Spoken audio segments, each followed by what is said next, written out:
Let's try to solve this problem. Subtract the following. Let's start with 1.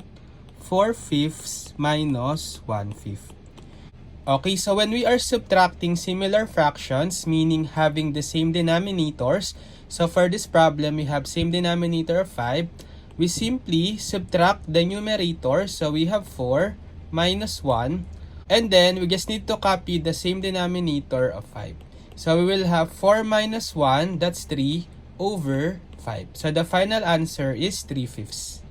Next, for number 2, we have 9 over 10 minus 3 over 10. Again, we have similar fractions, same denominator of 10. So we simply subtract the numerators, 9 minus 3, over the same denominator of 10.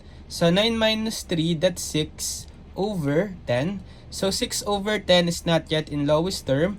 We can still divide both numerator and denominator by the greatest common factor or GCF of 6 and 10. So the GCF of 6 and 10 is 2. So we can divide both numerator and denominator by 2 first. So 6 divided by 2, that's 3. Over 10 divided by 2, that's 5. So the final answer is 3/5.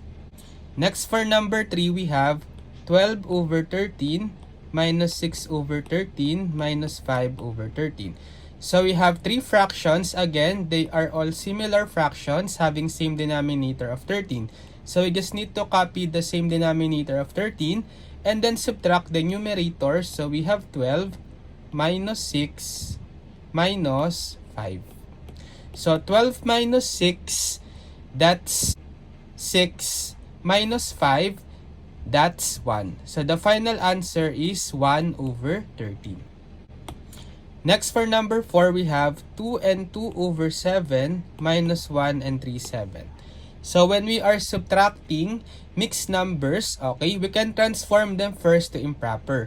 So let's transform 2 and 2 sevens in improper. So we will multiply the whole number 2 by the denominator. So 2 times 7, that's 14.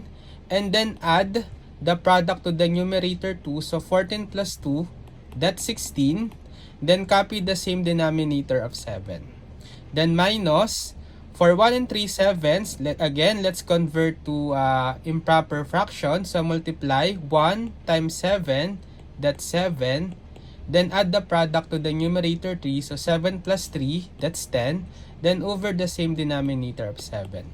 So we still have similar fractions, same denominator of 7. So just copy 7 and then subtract the numerator 16 minus 10. So 16 minus 10, that's 6 over same denominator of 7. So the final answer is 6 over 7. Next, for number 5, we have 3 and 1/6 minus 5/6. So we have a subtraction of a mixed number minus a fraction.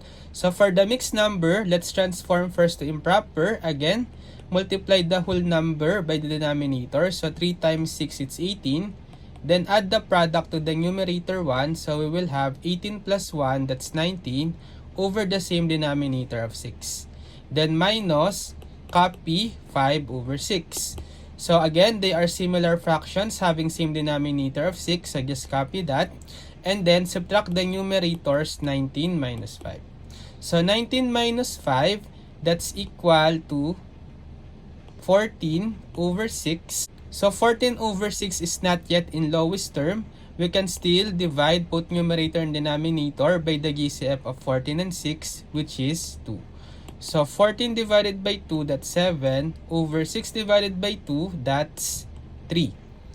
So we will have 7 over 3. So this is an improper fraction. You can also transform to mixed number. So just divide the numerator 7 by the denominator 3. So 7 divided by 3, that's 2.